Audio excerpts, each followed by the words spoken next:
और माँ बाप की गालियों को आशीर्वाद की तरह लो। यार वो लोग क्या चाहते हैं तुमसे? जीवन में मैंने एक चीज देखी है, ये ध्यान रखना, तुम्हारे जो माँ बाप है ना, वो हमेशा तुम्हारे लिए खड़े होंगे। मैं मानता हूं कुछ लोगों के पेरेंट्स हो सकता है एब्यूजिव हो, whatever, I don't know, but mostly यार तुम्हारे बुरे वक्त में वही होंगे जो बिना किसी एक्सपेक्टेशन के आके खड़े हो जाएंगे। तुम कहीं फंस जाओगे तो तुमको निकालने के लिए सब कुछ करेंगे, तुम्हारे पीछे वो खेत बेचने को तैयार रहते हैं। तो उनकी बातों को आप ऐसे इतना माइंड नहीं करो, ठीक है? वो ठीक है, बनता है, उसको प्रसाद की तरह ग्रहण करो। वो कुछ बोले उसको इतना माइंड मत करो यार, वो तुम्हारा भला ही चाहते हैं, कुल मिला के इतना जान लो बस, और कुछ नहीं चाहते हैं। प्यारे गुड्डा, सच बताओ, जिस दिन रिजल्ट आएगा दुनिया पापा से पूछेगी कि क्या रही तुम्हारे बच्चे। ये तो सच है ना, सबको पता होगा कि यार तुम्हारा रिजल्ट आएगा, तुमने फॉर्म भर रखा है, सबको पता है प्यारे गुड्डा। लेकिन जिस दिन रिजल्ट आएगा पापा से, मम्मी से, सब लोग पूछेंगे प्यारे बच्चे की क्या रही रिजल्ट की। तुम चाहते हो कि वो नजर झुका ले और कहे कि हमारे बच्चे का नहीं हुआ? चाहते हो तो मत पढ़ो, एक भी दिन मत पढ़ो, मैं क्यों कहूंगा। लेकिन तुम चाहते हो ना कि उस टाइम पर वो ये कहे कि हो गया मेरे से, मेरी जिंदगी बन गई। असली खुशी तो मुझे अब मिली है। तुम्हें सच बात बता रहा हूं, उस दिन पापा की, मम्मी की आधी बीमारियां खत्म हो जाएंगी। वो बुढ़ापे का शरीर जिसके घुटनों में जान नहीं है, वो शायद घुटनों के दर्द की वजह से चल नहीं पाते ठीक से। तुम्हें सच बता रहा हूं, उस दिन पूरे गांव का चक्कर लगा के आ जाएंगे और उनके पैरों में दर्द नहीं होगा। वो मम्मी जो ठंड में सुबह को पैर अकड़ जाता है, ठंड में शायद ठीक से नहीं चल पाती है, पैर में दर्द होता है, पूरे पड़ोस में घूम जाएंगी मिठाई बांटते हुई, दर्द नहीं होगा। उन्हें पता है क्यों? उस दिन एक अलग लेवल की खुशी होगी, शायद वो खुशी आज तक नहीं हुई। प्यारे बच्चे, वो खुशी उन्हें कौन दे सकता है? आप दे सकते हैं, मेहनत से आप दे सकते हैं। अगर आप मेहनत करेंगे, दुनिया की कोई ताकत नहीं रोक सकती। प्यारे बच्चे, उन्होंने सच में बहुत कुछ किया है हमारे लिए। एक स्टूडेंट की कहानी, एक सिलेक्शन के खातिर पूरी जिंदगी दांव पर लगी है, कि एक सिलेक्शन की खातिर पूरी जिंदगी दांव पर लगी है और लोगों को लगता है कि हम मजे कर रहे हैं। अपना बेस्ट लगा दो। कोई परफेक्ट नहीं होता है। देखो एक बात हमेशा याद रखना, कोई भी परफेक्ट नहीं होता है, सब में कोई ना कोई कमी आपको मिलेगी। और सच्ची बताऊं तो ना, most of the people are very good. मतलब आप बोलोगे भी नहीं ना, सारे लोग आपको ना बल्कि सपोर्ट करेंगे। कभी भी देखना 99% people are good, even more than that. कोई गलती भी हुई ना कि बाकी लोग बोलेंगे कि यार कोई बात नहीं, बोलो। सब समझदार होते हैं, सबको पता है कि अभी नहीं बोल पा रहे हैं, कोई बात नहीं, कोई चीज होगी।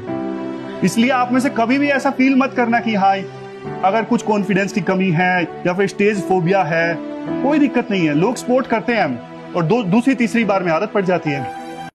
जीवन में कभी भी अगर हम कुछ अच्छा करना चाहते हैं ना बेटा, सफलता का रास्ता कभी भी शॉर्टकट नहीं हो सकता। बहुत सारे बच्चे पढ़ रहे होते हैं आपके साथ, और भी लाखों बच्चे पढ़ रहे होंगे, ठीक है? और बच्चे इस टाइम पे, क्योंकि आपके एग्जाम्स आने वाले हैं, तो भाई लाखों की भीड़ में वो बच्चे रात दिन एक कर देते हैं, ठीक है? तो अगर आपको भी ऐसा बनना है, ठीक है, हमें भी टॉप करना है, तो भाई मेहनत तो करनी पड़ेगी। उसके लिए ये एक्सक्यूज नहीं होता कि दीदी इतना बड़ा क्वेश्चन, भैया किताब इतनी बड़ी बड़ी है, ठीक है? जो लोग इतना तैयारी करते हैं, नीट की, आईआईटी की तैयारी करते हैं, यूपीएससी की तैयारी करते हैं, बेटा दुनिया जहान की किताबें पढ़नी होती हैं, ठीक है? इतनी मोटी मोटी किताबें पढ़ते हैं वो लोग, इतनी मोटी मोटी, और सच बात है ये, इतनी मोटी किताबें पढ़नी पड़ती है। अगर हम अभी 2 क्वेश्चन देख कर डर जाएंगे तो फिर कैसे चलेगा? बताओ मुझे, फिर कैसे चलेगा? पढ़ने की आदत भी होनी चाहिए। तो कंसिस्टेंसी के साथ में डिसिप्लिन तरीके से बेटा पढ़ाई करो, जहां से शुरू करो बेटा, अगर वहां से ना बिना चोरी किए ना ईमानदारी के साथ में पढ़ाई किया ना बेटा, तो गारंटीड बेटा, गारंटीड सिलेक्शन होगा। आई प्रॉमिस यू बच्चों, एक ट्रस्ट। बस आशा रखने मात्र से सब अच्छा हो जाएगा। नहीं दोस्त, अगर तू सफल नहीं हुआ तो अकेले में आंसू बहाएगा, और इस जगत में कोई तेरे सिवा उन्हें समझ नहीं पाएगा। सोच, क्या तू फिर से उठ खड़ा हो जाएगा?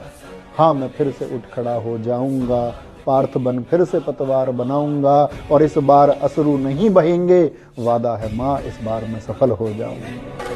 होगी और दिल से होगी, तब 100% सफलता मिलेगी। मैंने ना बेटा, मैं तुमसे लगभग दुगनी एज है मेरी, मैं 40 इयर्स की हूँ। मैं सच कह रही हूँ, मैंने जिंदगी में अब तक कोई ऐसा इंसान नहीं देखा, कोई स्टूडेंट जिसने बहुत ज्यादा दिल से मेहनत की और सही डायरेक्शन में की हो और उसको सक्सेस ना मिली हो। हाँ, मैंने ऐसे देखे हैं जिनको टाइम लगा सक्सेस तक पहुंचने में, लेकिन अगर वो लगातार मेहनत करते गए फाइनली उन्होंने चीजें अचीव कर ली। ऐसा नहीं देखा था कि बेचारे ने बहुत मेहनत की सही डायरेक्शन में और खाली हाथ रह गया। नहीं, भगवान भी इतना ज्यादा कठोर नहीं है।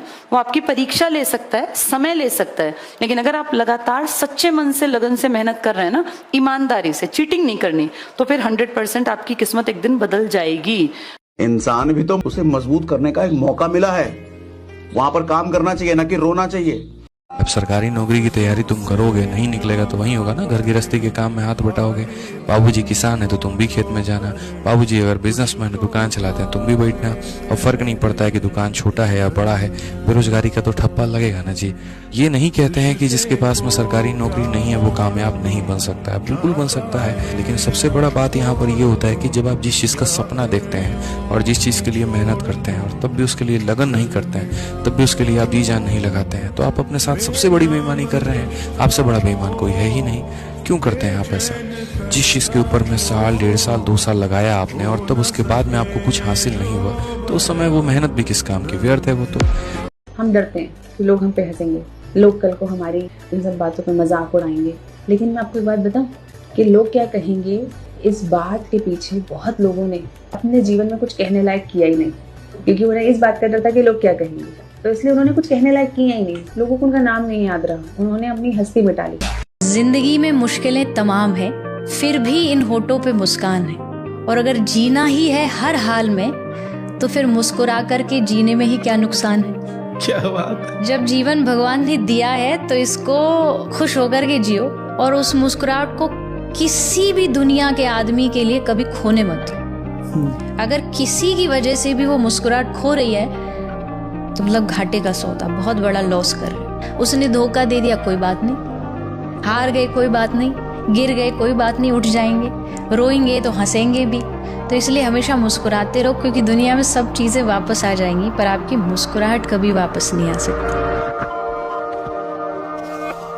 कहा जाता है कि मेरे नसीब में एक भी गम न होता अगर मेरी तकदीर लिखने का हक मेरी माँ को मिला होता। कि बड़ा होके क्या बोलेगा, माई वाइफ माई लाइफ। गजब बबुआ गजब, इतना उम्र पे छोड़ दी रहती माई ने तो कुत्ता नोच के खा गया रहता, बड़ा होके कहेगा माई वाइफ माई लाइफ।